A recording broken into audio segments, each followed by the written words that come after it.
Okay, this is going to confuse a lot of folk out there, but you know what? When the RBA hikes interest rates, house prices go up. I've had a look at history. None of this emotive claptrap that's being peddled around right now, but there's been 4 interest rate hiking cycles in Australia since the early 1990s.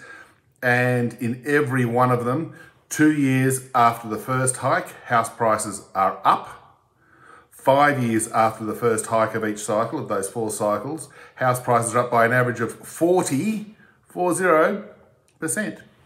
Okay, you might say that's the first hike and it's not really going to be impacting the housing market much.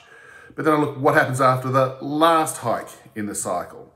Well, 2 years after the last hike in each cycle, house prices in 3 of the 4 instances were up by quite a lot on a couple of instances. And the one instance where they were down a puny 1%, whoop-de-doo as they say. And after 5 years, following the last hike in each of those last 4 cycles, house prices are up by an average of 30%.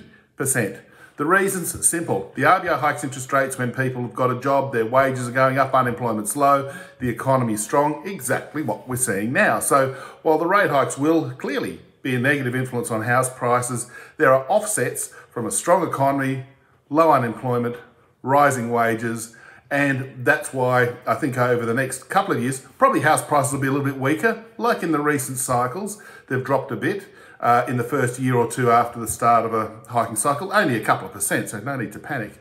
But if you're buying a house to live in after 5 years, if history's any guide, your house will probably be worth 20, 30, 40% more than you paid for it today. That's because you've got a job, you're getting a pay rise and the economy's strong. So you might like paying the higher interest rates, but boy, it's hardly going to derail the housing market dramatically and cause a house price crash. It's probably not going to happen.